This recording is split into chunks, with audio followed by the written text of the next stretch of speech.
അതിക്രൂരമായൊരു സംഭവത്തിന്റെ വിശദാംശങ്ങളിലേക്കാണ്. തിരുവനന്തപുരം വെള്ളറടയിൽ മകൻ അച്ഛനെ വെട്ടിക്കൊന്നു. 70-കാരനായ ജോസ് ആണ് കൊല്ലപ്പെട്ടത്. മകൻ പ്രജിൻ ജോസ് വെള്ളറട പോലീസിൽ കീഴടങ്ങിയിട്ടുണ്ട്.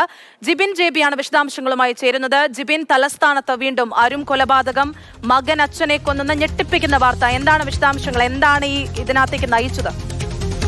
അനശ്വര, അല്പസമയം മുമ്പാണ് തലസ്ഥാന നഗരത്തെ ഞെട്ടിച്ചുകൊണ്ട് വീണ്ടും ഒരു കൊലപാതക വാർത്ത വന്നിരിക്കുന്നത്. നെയ്യാറ്റിൻകര വെള്ളറടയിലാണ് സംഭവം. വെള്ളറട കിളിയൂർ സ്വദേശിയായിട്ടുള്ള 70 വയസ്സുള്ള ജോസ് ആണ് കൊല്ലപ്പെട്ടിരിക്കുന്നത്. ജോസിന്റെ മകൻ പ്രിജിനാണ് ഈ ഒരു കൊലപാതകം നടത്തിയിരിക്കുന്നതെന്നാണ് നമുക്ക് ലഭിക്കുന്ന വിവരം. ഈ കൊലപാതകത്തിന് ശേഷം മകനായിട്ടുള്ള പ്രിജിൻ ജോസ് നേരെ വെള്ളറട പോലീസ് സ്റ്റേഷനിൽ പോയി കീഴടങ്ങുകയായിരുന്നു. ഏകദേശം 1 മണിക്കൂർ മുൻപ് മാത്രമാണ് ഈ ഒരു സംഭവം നടക്കുന്നത്. വെള്ളറട കിളിയൂരിലെ വീട്ടിൽ, കിളിയൂർ ചാരുവിള വീട്ടിൽ ഈ കൊല്ലപ്പെട്ട ജോസും ഭാര്യയും പ്രതിയായിട്ടുള്ള മകൻ 28 വയസ്സുള്ള പ്രിജിൻ ജോസ് എന്ന് പറയുന്ന മകന് മാത്രമായിരുന്നു താമസം.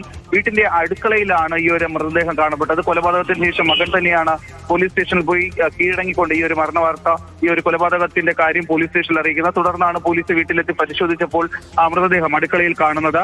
ഈ പ്രിജിൻ ജോസ് എന്ന് പറയുന്ന യുവാവ് ചൈനയിൽ മെഡിസിൻ പഠിക്കുകയായിരുന്നു. കൊറോണ ആ ഒരു സമയത്താണ് അദ്ദേഹം പഠനം നിർത്തി നാട്ടിലെത്തിയത്. പിന്നീട് സ്വതന്ത്രമായി വീട്ടുകാർ ജീവിക്കാൻ തന്നെ അനുവദിക്കുന്നില്ല എന്നാണ് ഇയാൾ പോലീസിന് കൊടുത്തിരിക്കുന്ന മൊഴി. അതായത് സ്വന്തം പിതാവിനെ മകൻ വെട്ടിക്കൊലപ്പെടുത്തിയതിനു ശേഷം പോലീസ് സ്റ്റേഷനിൽ ചെന്ന മകൻ കൊടുത്തിരിക്കുന്ന മൊഴിയാണ്. അതായത് താൻ ചൈനയിൽ മെഡിസിൻ പഠിക്കുകയായിരുന്നു. അവിടെ നിന്ന് കൊറോണ സമയത്ത് നാട്ടിലേക്ക് പഠനം നിർത്തി വന്നു.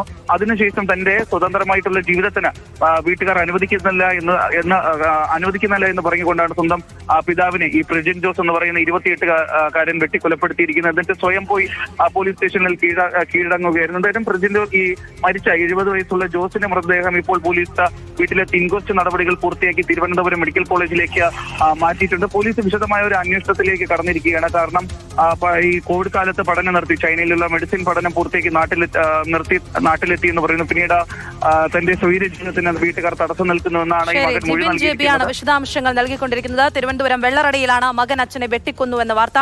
സ്വതന്ത്രമായി ജീവിക്കാൻ അനുവദിക്കാത്തതിനാൽ അച്ഛനെ കൊന്നു എന്നാണ് ഇപ്പോൾ പോലീസിന് അയാൾ നൽകിയിരിക്കുന്ന മൊഴി.